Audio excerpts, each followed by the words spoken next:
Hey everyone, I'm Nick, and welcome to the channel. Now if you watched the channel before, you may already know that I rebuilt two Range Rovers, a 2006 Range Rover Sport and a 2007 full-sized Supercharged Range Rover. Now one of the tools that's really useful to have when you're doing a rebuild like that is the scan tool. And today we're checking out a scanner that works for Land Rovers 1996 and up. So this is the Launch Creader Elite JL. So it works for Land Rover and Jaguar. Let's take a look at what's included. So already we've got the scanner itself, and this runs Android, so it has a touchscreen. And we've got our OBDII plug, and then we also have a USB to USB-C cable to connect to a computer. We also have a quick start guide and a full manual, and this goes over some of the features and how to use it. So one of the first things we're going to do is update this. So the reason we want to keep it up to date is so it has the latest codes, so especially if you're working on newer cars.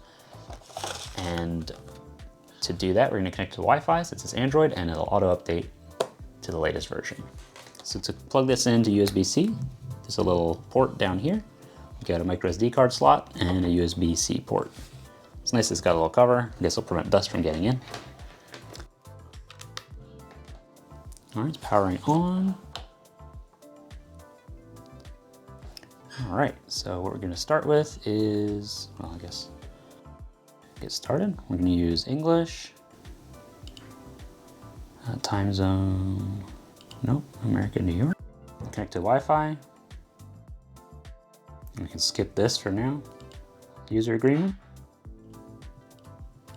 And we're in. Now that we're in, we can upgrade it.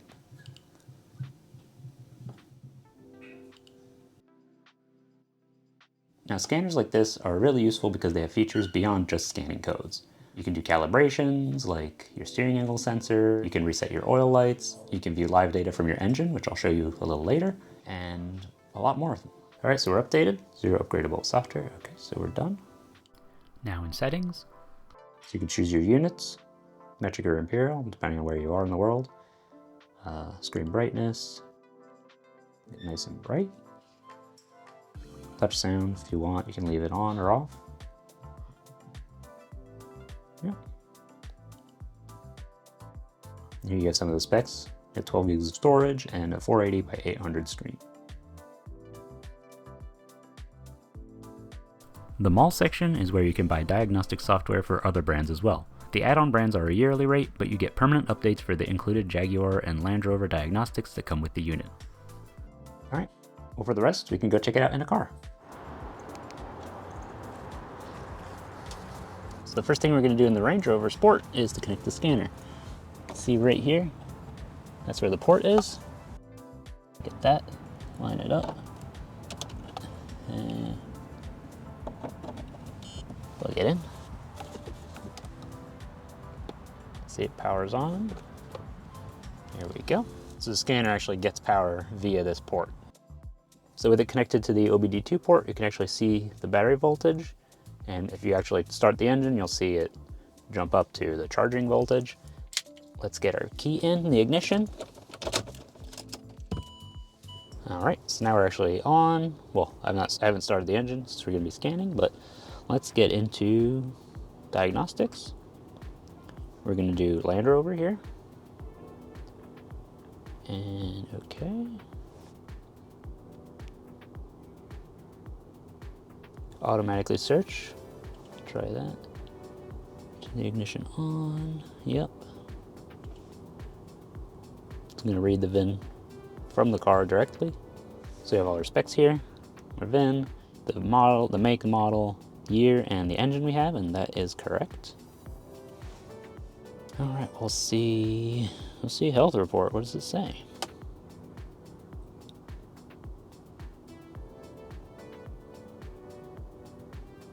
Actually scans pretty fast, that's good. Some of these I already know what they are. All right, so ECM, let's see. That actually reads it out right here. So oxygen sensor, circuit slow response. I already know this is an issue on this truck, which usually means it's an O2 sensor that needs to be replaced. That's already planned for this truck. That's good. This is actually a code that brings up a check engine light. So we will actually clear this. We have in the SRS system, so seat belts and airbags. We have the pre-tensioner for the driver's belt, which has an issue. Read fault code. Yep. And then we have, interesting. Oh, okay, so you see here, one of the things that happens if the system voltage gets low, it can trigger a bunch of errors, which is most likely what these are from. And then BCM, that's not critical. HVAC, yeah, all this stuff tends to come up when low voltage happens. So we can, well, let's just clear everything. And then we'll rescan, and most of those should have gone away. All right, and you see, everything is good. But you can also go to system selection and scan individual modules.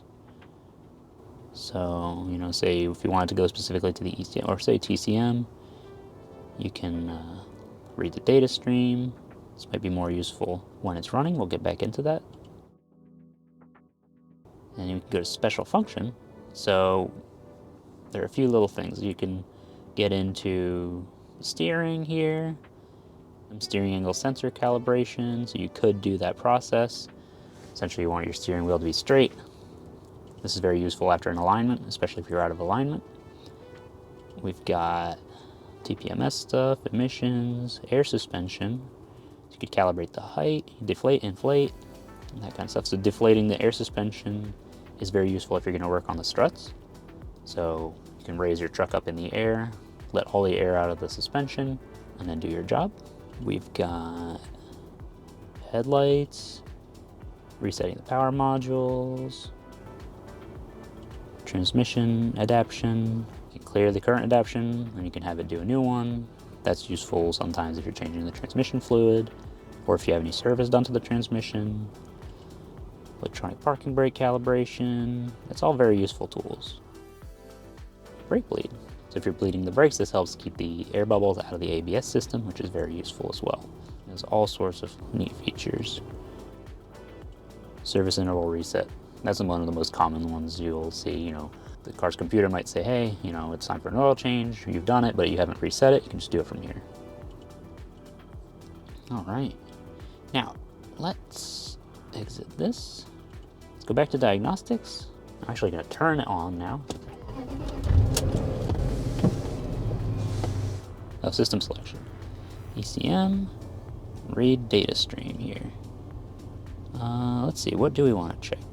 We have misfire counters, we've got engine coolant temperature. Yeah, let's put that on. Relative throttle position. Okay, we just do throttle position. Okay. And as we wait, you'll see the engine coolant's coming up. You can actually have a real-time graph here. This will tell you the temperature in the Celsius, but if we change the units to imperial, you'll get this in Fahrenheit. And it's obviously going to climb progressively until it gets to operating temperature. If we go to throttle position here,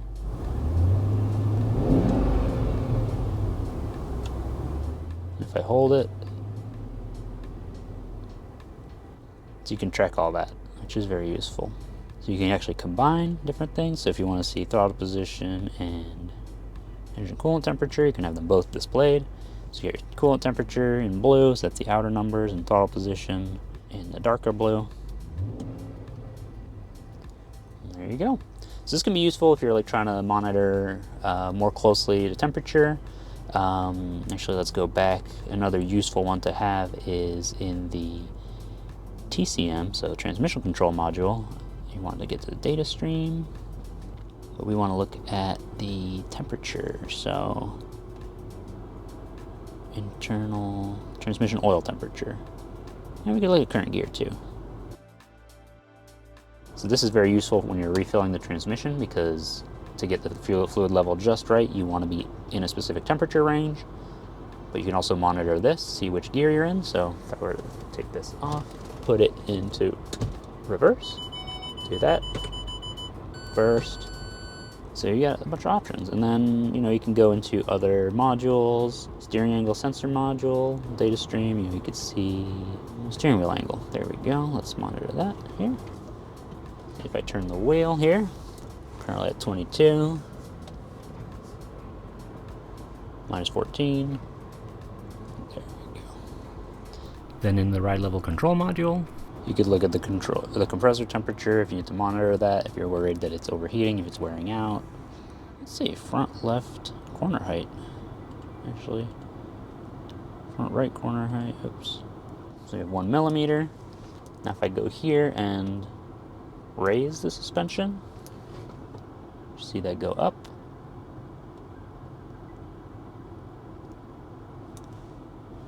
So you know what, we'll combine these. Well, they should work at the same time.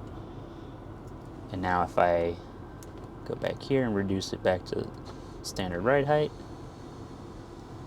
see the height drops. So this is very cool. Having all these real-time data can be super useful in a lot of situations. You can back out, just in case. On the session, and disconnect it, boom, and it should power down. There we go. Now let's go test it out in the other truck. Down here is very similar, we have a port right there. I'll do the same thing, go to diagnostics, Land Rover, okay, see, Range Rover L322, 2007, 4.2 supercharged. That's correct. All right, let's do a health report. This actually scans really fast, which is very impressive. Parking assist has issues because I have sensors that are bad. Okay, crash event storage. Yeah, that's makes sense because it was crashed in the past. Front lighting. Yeah, left actuator and right actuator. I actually have my headlights that are a little damaged, so they don't move properly with the automatic headlights. Interesting. These could also be from low voltage. Anytime low voltage happens, tons of errors show up. Oh, let's see. Okay. Gotta fix it. Actually, no. My driver door speakers need work. Jeez. I have LEDs and everything and maybe causing issues. Let's clear the codes. We'll see if any of them come back. I wouldn't be surprised if a few do, but should be just fine. Driver door mirror heater, okay, that's definitely something I'll have to look at. Maybe the connection's bad in the mirror heater, and then some lights. Yeah, the car does notify me of this every time I have to go change that bulb, but yeah, those are the two main issues, so I'll have to take care of those. So overall, I'm really impressed with this. I like the rugged form factor, the fact that it's just plug and play and it scans quickly, and it has a bunch of features like calibrations and all that, and live data. I want to thank Launch for sponsoring this video and sending this to me to check out because it's a really convenient tool to have to work on Land Rovers and Jaguars. If you're interested in getting one for yourself, I'll leave links in the video description, and if you enjoyed the video, don't forget to leave a like. If you have any questions about it, let me know down in the comments, and if you want to see more content like this, or you want to watch me rebuild cars like the 2 Range Rovers we were in earlier, be sure to subscribe. Thanks for watching, and I'll see you next time.